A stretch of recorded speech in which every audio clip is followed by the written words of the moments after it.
Welcome to the Shame-Free Sex Podcast. I'm your host, Brielle Starr from shamefreesex.com. By tuning in today, you are taking your next bold step towards fully embracing your authentic sexual self, absolutely shame-free. It's time to take your power back from shame and experience the life of your dreams, both in the bedroom and beyond. Let's embark on this transformative, shame-free journey together. Hello, everyone. I have no words to describe how excited I am for today's episode. Today, I am joined by Rikki Yeowart, and she is going to be sharing about how to heal your relationship with your naked self and naked yoga.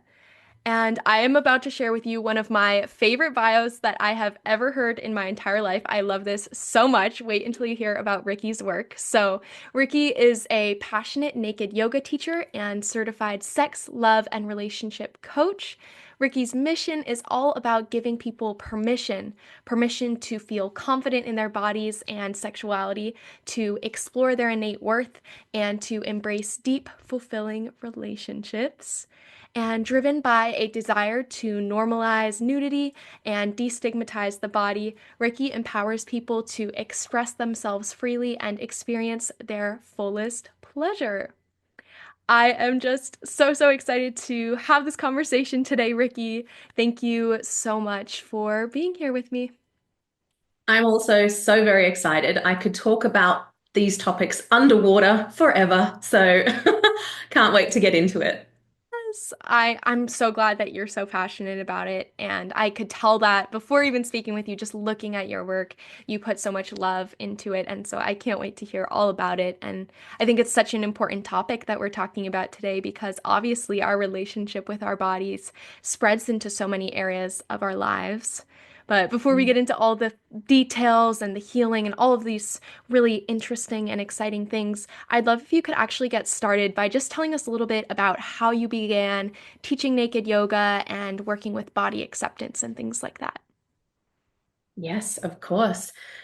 That's probably one of the main questions people ask me. It's like, how the hell did you end up where you are now teaching naked yoga? And I've reflected on it many times, and there was never like it was never just a dream of mine. It wasn't even something I knew was an option as a job or a career or a business venture. It all just happened. The puzzle pieces just over the years of my own healing journey and rediscovering my relationship to my naked self, things just fell into place. Opportunities came. I met certain people from different industries or different walks of life. And then it just landed in my lap when a training came around in Australia to become a naked awakening facilitator.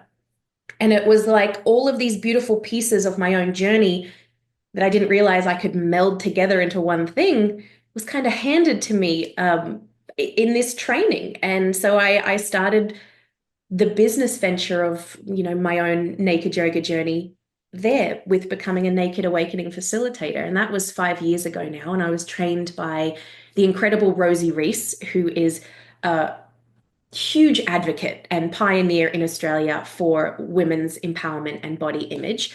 And so it just all happened so naturally. And when I reflect on that now, after doing this work for 5 years, it landed in the perfect time, like in my timeline. It was the perfect moment. I'd been doing my own healing work for 5 years, and then this arrived, and it allowed me to step up into the next level. And now, for the next 5 years, I've been, of course, continuing my journey because it's a never-ending one, but then being able to teach and support and guide and share all the things that I have also learned. So it all just kind of happened. And I love nudity. I love yoga. When I realized they could be together, it was like, oh, duh. Like, how did this not come earlier? Yes, absolutely. Oh, Yeah. I loved hearing about your story and just how you kind of fell onto this path and it really came to you in a sense. It sounds like it really ended up everything just kind of lined up and recognizing that tie between being naked and doing yoga is just awesome. So I know we'll be talking about that a little bit more later today. but moving towards specifically this idea of our relationship with our body, which I would imagine is something a lot of us maybe don't actually consider in our everyday lives. Could you tell us Mhm. about how we become aware of our current relationship with our naked self?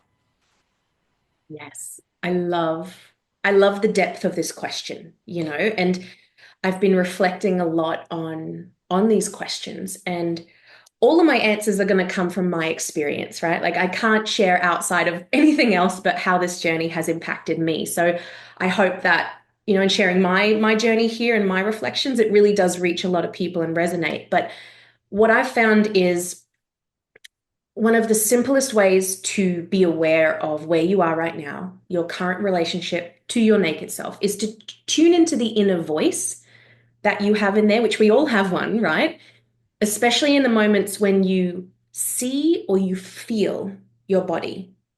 So we've all got that internal dialogue that's running in the background. Sometimes we're aware of what it's saying, and a lot of the time it's just kind of humming along, and we're not really noticing it or super conscious of what it's saying or doing. But that voice, whether it is gentle or it's harsh, whether it's supportive or being critical, it can tell us a lot about how we relate to our bodies. So, what I would suggest for anyone listening is have a little game or an experiment. Be curious. Next time you pass a mirror or you catch a glimpse of yourself in a reflection or something, pause just for a moment and notice what the first thought was that came into your mind. Is it something softer? Maybe it was gratitude or appreciation or neutrality, or was it something that was a little bit heavy? A judgment, a criticism, a negative comment. This awareness is powerful. It's a beautiful first step just to take because it can be so small. Because when we hear this voice, we can then start to shift it. So the simple awareness is the first step. When we notice how we speak to ourselves, we can create a space to choose a new way. If you do notice that it is really harsh and really critical, right?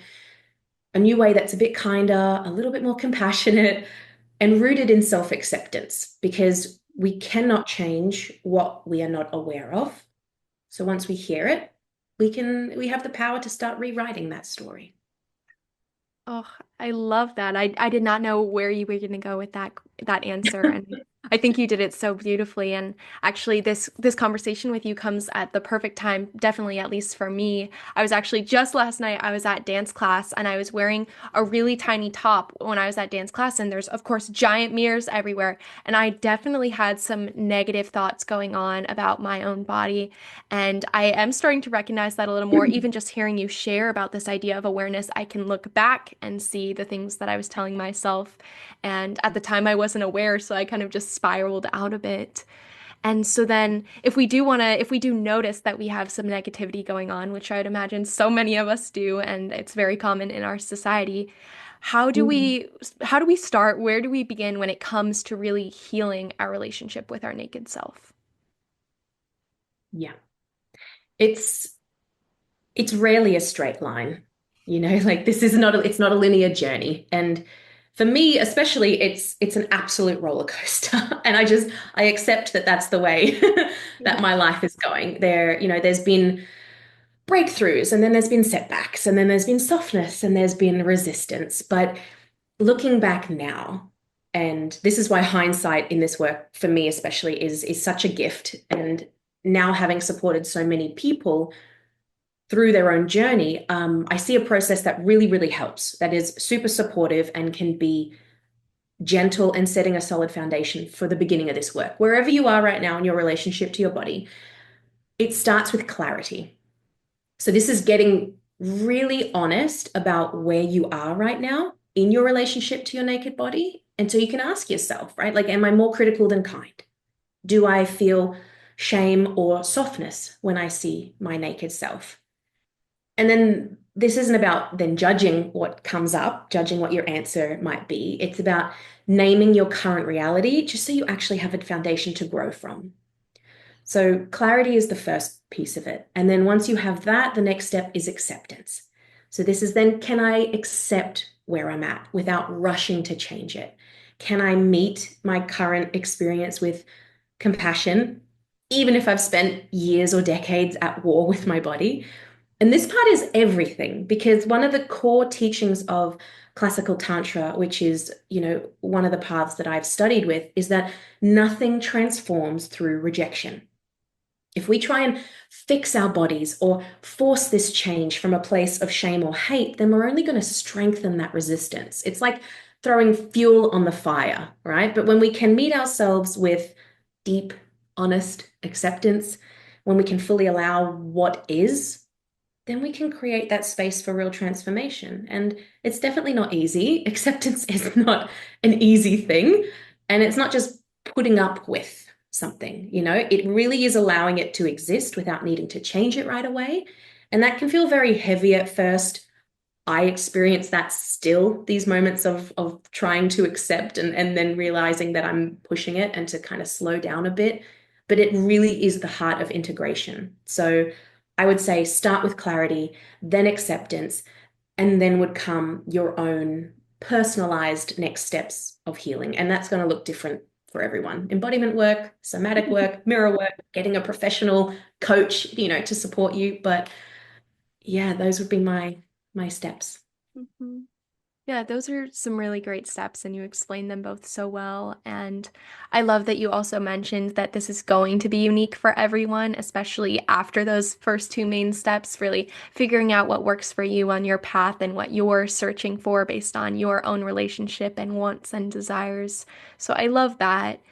And do you find that there are any like common blocks or limiting beliefs that get in the way of us being able to really work with our body and become aware of what's going on for us? Absolutely. Absolutely. I think actually our limiting beliefs are our biggest blocks when it comes to healing our relationship to our bodies because nearly every single person out there, and I probably want to say everyone, but I can't say that for certain, but we have that harmful inner narrative running in the background, whether we're aware of it or not, like I said before. But these beliefs, they often form from a really early stage in our life, whether it's childhood or adolescence, but it's at a time where we are incredibly impressionable, the sponge of whatever is happening around us. Um, maybe these limiting beliefs come from being bullied in school or your first relationship where your partner would make comments, critiquing your body or, in a very kind of blasé, over the shoulder passing way, but they land in your body, right? Um, Maybe it could be watching a parent or an older sibling or a family friend constantly critique their own body and obsess over dieting or rigorous exercise or never just showing themselves kindness. So, of course, we've got these limiting beliefs that are being fed to us. And then there's, of course, conditioning from society, magazines, media, the beauty industry, grooming us from as soon as we leave the womb to believe that our only worth lies in how we look and if we look a certain way. So, what? It's no wonder so many of us are currently carrying, sorry, a lot of silent shame and belief that we're not good enough, just as we are. So the work is to unlearn all of these things before we can relearn. Yeah. So, like bringing these limiting beliefs into the light, question them, get curious about them, and begin to replace them with something that is kind of truer, more loving, and authentic. This is the deeper work with reconnecting to our bodies. Through surface level affirmations, we can't quite get there, but bringing in that deep compassion, that curiosity, and the inner healing, when we rewrite these narratives, we can then start shaping the new way we want to relate to ourselves, Mhm. taking our power back. Yes. Yeah, absolutely. I love that, taking our power back and realizing that we can change our stories and the things that we've taken on from especially our childhood and the world around us. There's so many different things that, yeah, can get in our heads and tell us that we're not good enough. And I'd imagine that's the main voice at the back of it all, is just not good enough no matter what we're doing, it's not good enough. So I love that you share about this, and I love that you just teach this to the world in general. It's so amazing and profound. And Mhm. for anyone who has had periods where they feel good about their body or are able to accept their body in whole, what about in times of change? How can we come back to that self-love and acceptance, even if our bodies are in a state of change, such as weight loss or weight gain or menopause or pregnancy, all these different things that can come into play? Yeah, a super important topic because we're forever going to be changing. So Yeah. like for me, and I want to share like a very personal experience with this, that my answer to this question is for me, the ability to love and accept my body, even in times of change, really began, like it fully solidified. It's like I knew about it for a couple of years, but then a moment, like a catalyst happened, and then I just got it. But it was when I learned about the concept of impermanence. So my little story is back in 2018, I spent 10 days in a Buddhist monastery in Nepal, and I learnt the concept of impermanence. So, impermanence means that everything is always changing. Nothing is going to stay the same. Our bodies, our emotions, our lives, they're all in this constant state of evolution. And it made me realize how much suffering comes from trying to cling to a certain version of ourselves, trying to hold on to what we've maybe decided is the right or the best or the ideal state of being. And the truth here is that change is the only constant in our world. And once that landed for me, it was just like a switch was flicked in my mind. And, that might not be everyone's aha moment, but you might connect with it or a part of it. So to me, this perspective was everything. And it also meant that I had to learn to let go of control, which was and still is a challenge of mine. But I had to stop trying to force my body into a shape or state that it just wasn't anymore. I had to grieve the body I had at 24 and stop trying to replicate it at 32, you know? Um, and especially as women, our bodies fluctuate. We're cyclical, we're seasonal. There's cycles and hormones and emotions and stress and age and motherhood, if that's something you choose or that happens for you. So I ask myself a few questions. So I would love to put this out there for the listeners, but can I love my body when it's soft and slow? The same way I love my body when it's fit and energized? And can I meet it with joy when it's resting? And can I meet it with that same amount of joy when it's achieving? And this to me is the core of what I now work with within my own self-acceptance. And it's not just loving my body when it looks a certain way. That's conditional. And that will always then be threatened by this change that is inevitable in our life. So the deeper mission became, can I root myself in self-love more than striving for a certain appearance? And then that is my constant now. Can I love myself when I've gained weight or lost weight? Can I love myself when I'm feeling great and feeling pretty shitty? Can I love myself when I have acne on my face and oily hair just as much as I love myself when I do myself up to go out for dinner, Like, yeah, impermanence. That was my moment. Yeah, it's awesome to hear about that moment for you and how that's also shifted the way that you're able to understand and teach this work. And Mm. yeah, I love this idea of really accepting and, if possible, loving our bodies and ourselves from Mhm. wherever we're at, whatever changes are happening, whether it's things that we consider are good or bad, quote unquote. And yeah, moving kind of beyond those stories of what's good or bad and just accepting our body as what it is. So I love that. And since we are on the Shame Free Sex podcast, I have to ask, how does our relationship with our naked self affect our sex lives? Mhm. I love this question. It's all connected. If we don't feel confident in our bodies and we're constantly judging ourselves or just disconnected from ourselves, then how can we truly step into an intimate, connected moment with presence and openness and feeling free, right? So I think so many of us, we go into intimacy thinking we have to look a certain way. We suck in our tummy a little bit. We might like hide our softness by rolling our shoulders back, and we avoid being seen in certain positions, or, we just turn the lights off altogether.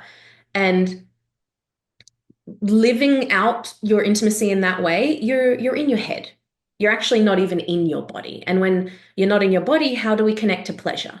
So I do really think that our relationship to our naked self is the foundation for creating and experiencing like true sexual confidence.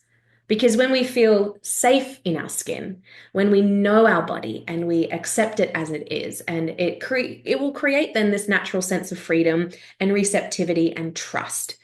And then you're no longer performing. This is something that I had to break the cycle of. We're no longer trying to earn our pleasure or receive validation or just please someone else, and everything about us is kind of put to the wayside. You're simply allowing yourself to be, right? When we can connect to our body and our pleasure and feel confident in it, we'll be able to feel more, receive more, express more. That confidence will just keep growing. And so I reckon the more that we can love the softness, we can cultivate more of our authentic naked selves, the more we can start to bring out the same presence and power outside of the bedroom and then into the bedroom. It doesn't have to be that you become a completely different person when you walk through that door. And it doesn't mean you have to now love every part of your body all the time. I'm not even sure that's completely possible. It just means creating a relationship where you can show up as you are without that shame, and then that will change everything. Yes. Oh, beautifully said. I'm so glad that you shared about that. And yeah, it sounds like it's a really embodied approach, really being embodied and not performing or not telling yourself you have to look a certain way, and really being present and in the moment in this intimacy, and not getting all wrapped up in your worth even is just with how good you look in those moments. I know, at least for myself, there's times where yeah, I'm like, if I don't look sexy right now, it's nothing's sexy, and that's not true. And intimacy can be so much deeper than that, and there's so much more to it. So I love that you shared a little bit about that with us. And shifting gears a little bit, I want to move towards the naked yoga aspect of your work. Could you tell us, I have no I have no idea, and I'm sure our audience is wondering as well, what is naked yoga? Hmm. I'm going to tell you what my version of naked yoga is, because Okay. people can make a lot of assumptions when they hear these two words, naked yoga. And there are a few teachers out there, around the globe that are doing naked yoga. But my version of it, it's not just yoga done in the nude. It is an invitation. It's a longer, more slowed down, embodied experience. It's a place where you get to explore your relationship to your naked body, your sensuality, as well as your mental health and your pleasure. It's all there. It's a healing space. And ultimately, it's letting you rediscover who you want to be in the world from a place of more embodied confidence and love for yourself. So for me, naked yoga and the way that I facilitate it, it's a place where you get to strip back, and not just the clothes, right? But the layers of conditioning, the expectations that maybe you put on yourself or society does. You can start to remove the roles and the masks that you wear. It's not about how flexible you are or whether you're doing the poses right or how good you look when you do them. It's about how nice can it feel when you move your body in a way that is intentional. So it's about moving with self-love, with curiosity, and tapping into a bit of bliss. Can I move in a way that feels really good and nourishing for me? Can I listen to my body as she moves or as it moves instead of judging it? So to me, it's a naked yoga is a journey, and it's a journey into self-awareness, into mindfulness, and it's definitely a fast track to self-love. Just strip all your clothes off and jump in. You get to really discover some new parts of yourself. But all of my naked yoga classes, workshops, events, like they're all done at nighttime. So this is another thing that I love to mention, because everyone assumes it's a usual yoga class done in the nude with lights on and people behind you, and it's very like, yoga. But no, mine are all done at night. We're lit by a couple of candles, so no lights are on. We sit in a circle so that there is no one behind you and it's not bright and intrusive. It's really safe and warm and intimate. It's non-intrusive because it is a deep healing space. And it's giving you the permission that you didn't think you could give to yourself. So it's become a very sacred place for a lot of women and men and couples to come into and then to keep coming back into, to keep rediscovering the new layers of what this journey means to them. Wonderful. Ugh, I loved hearing about the way that you teach it and what it means to you. There's so many different layers there and so many aspects beyond just the act of doing doing yoga naked, and also getting a better idea of what your process looks like, the way that it's being done. No one's right behind you staring into your vagina, like right behind you staring at you. So I think, yeah, it sounds like such an inviting and warm thing that you are creating for the world, and really inspiring. So I love this. And how can naked yoga help us to shed shame? It sounds like that would, of course, be related here, but I'd love if you could tell us a little bit about what your thoughts are with that. Yeah. I really think that this practice, whether you do it at home by yourself where you feel safe and, in privacy, or whether you jump into, out of your comfort zone and you do it in a group, but it's a really powerful tool for shedding shame because shame thrives in secrecy. And healing happens when we feel seen, safe, and not alone. So whether you step into the group healing space, and this could be naked yoga circle, or it could even be a clothed event where, the intention and the focus is on empowerment or trauma healing. But a group healing space, something sacred happens. You start to feel witnessed, acknowledged. We realize that we're not the only ones who feel this shame around our body. And that sense of being seen and related to, like that alone starts to soften the grip of shame. Because even as a personal practice, naked yoga can be a mirror for this. It really invites you to slow down, to notice where you carry your shame. You're moving your body and you start to notice, oh, what feels heavy here? What feels sticky in my body? What's uncomfortable that's arising? And from there, we can start to reflect, where did this come from? What belief am I still holding on to around my body? And in a group setting, that healing is definitely amplified. There, I notice in every workshop, it's a snowball effect. When one woman starts to share vulnerably, it then gives permission for the others to do the same.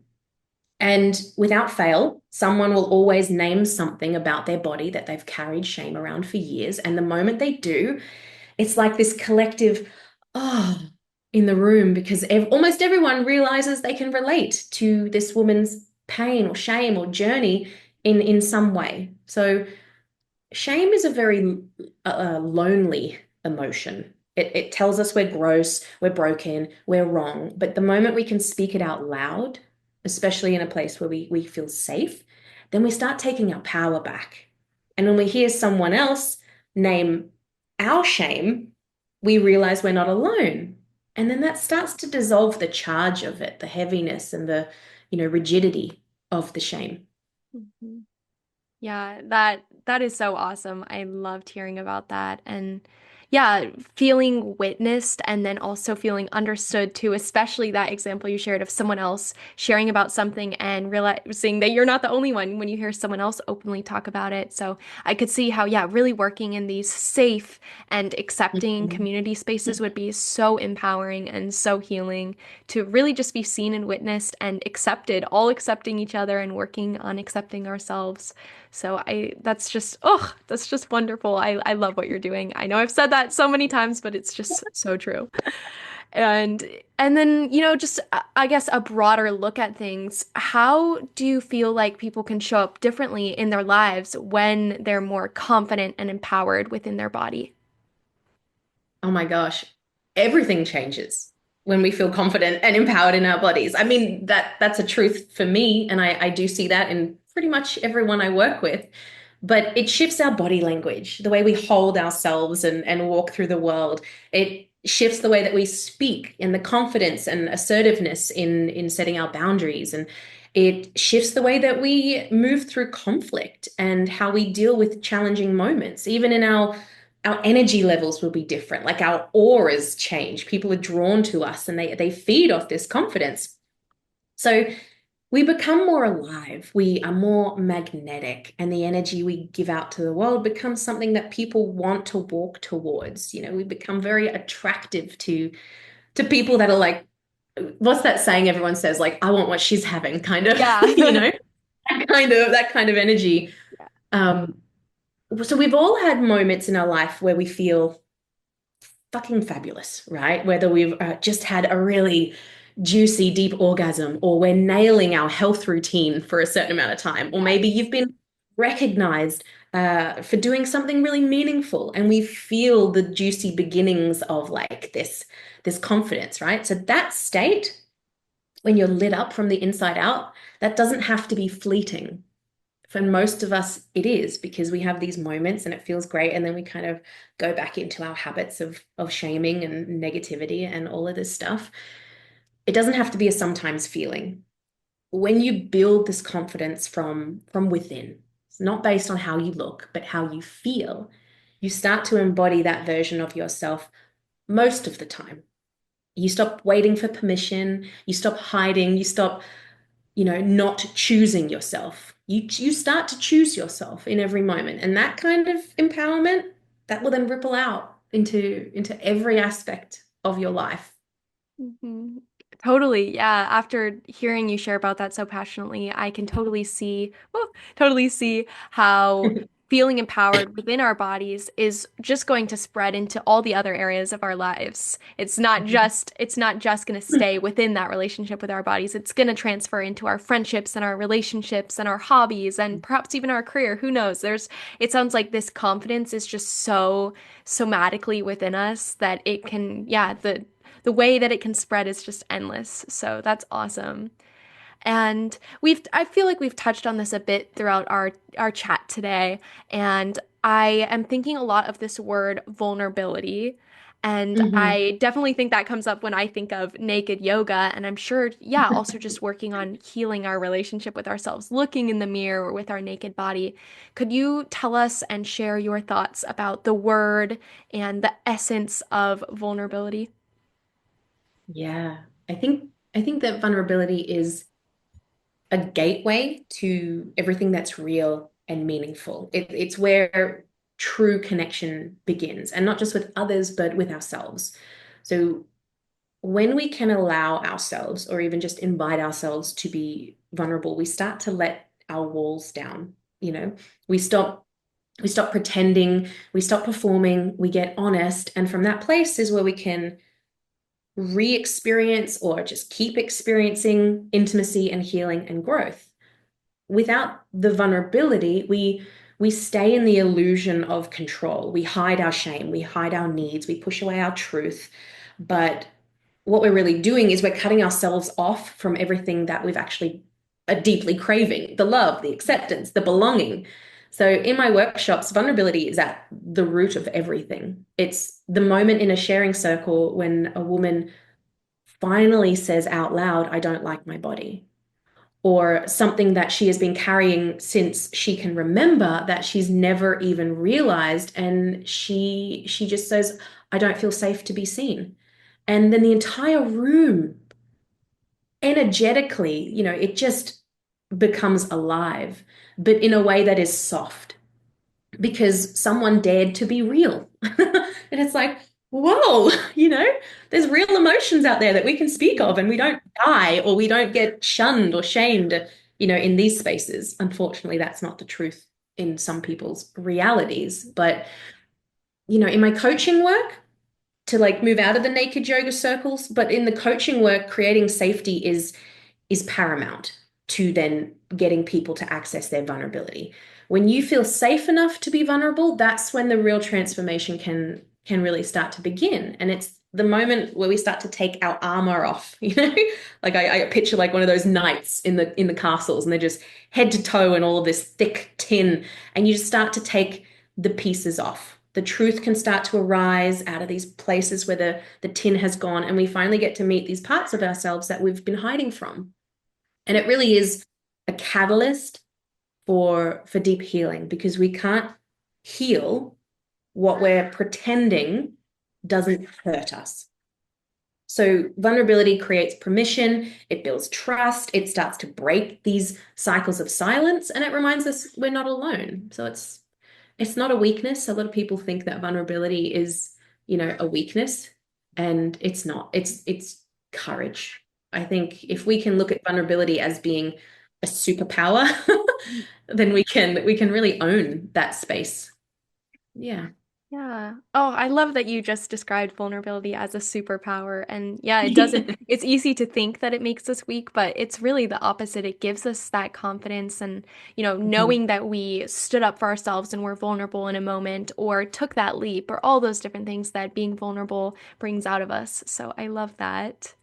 And just for anyone listening today who's heard our whole conversation and is still kind of on the fence and feels like self love is the last thing on their priority list right now, what would you say to anyone feeling that way?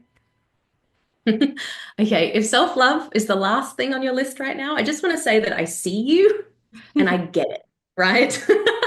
Life life can be full. It can be overwhelming, it can be messy, and when you're living in survival mode or you're navigating big emotions or responsibilities or transitions, self-love can feel like a luxury. Something that sounds really nice but totally out of reach. And I just want to offer you, dear listener, dear viewer, a little perspective shift. And it is that self love doesn't have to be this massive, perfect, glamorous thing. It doesn't have to look like a full spa day or an hours long morning ritual or, these deep healing routines. Self love can sometimes just be noticing when your inner critic is loud. Sometimes it can be choosing to feed yourself when you're hungry or soften the way that you speak to your body or give yourself 5 deep breaths before you go and do something else. It can be small. And it starts with any tiny moments where you remember that you are worthy of care, even if your world feels like you are in total chaos.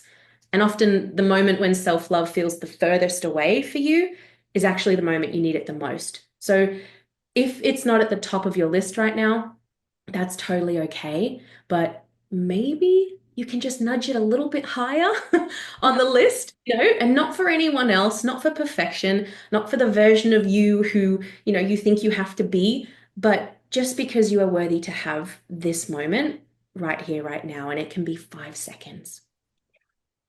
Oh, Yeah. beautifully said. I think it's great to hear that we can just take these little tiny steps, even if we've been Yeah. putting that self-love on the back burner. There's these little tiny moments and these little things that we can do to really show ourselves some compassion and care, even if it's just for those 5 seconds, like you said. So thank you for that. And as we reach the end of our time together, Rikki, I would love to hear some more about how people can work with you, any resources you offer, where people can find you, all of that good stuff. If you could tell us about that. Yeah, so I am Rikki Yeowart across all platforms. I'm the only one with that name in the world, so you'll land on me if you search that name. But yeah, social media, I'm on YouTube, I'm on Facebook, I'm on Instagram, I have a website. If you just Google Rikki Yeowart, it'll all be there. I do in-person events all over Australia, and occasionally I do take them overseas, but I do online events as well. So there's lots out there. Go and explore my website, and I'm always down for a chat. So if you DM me on socials, I'm there if you've got questions. Woo, awesome. Thank you for sharing about that. And as a reminder to anyone watching or listening, Rikki's website is also in the show notes if you want to just head down there and click over and check her out. And then, are there any final thoughts or perhaps a final message that you would like to leave us with today, Rikki? Yes. Okay. If I could leave you with one thing, and I thought about this beforehand, I was like, what's going to be the juicy little golden nugget to leave you all this? It would be this. Your body is not a problem to be fixed. It's not something you need to fight against or to shrink down or to hide or to mold into anyone else's idea of enoughness. Okay.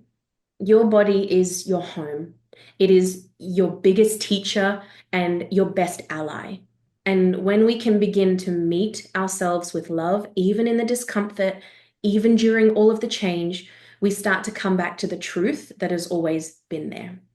That truth is that you are inherently worthy. You are beautiful. You are already whole. So start where you are with what you have in the softest way that you know how to, because you don't have to wait to feel free. You can choose to come home to yourself right here, right now. And maybe you even stop this podcast and you give yourself those 5 deep breaths.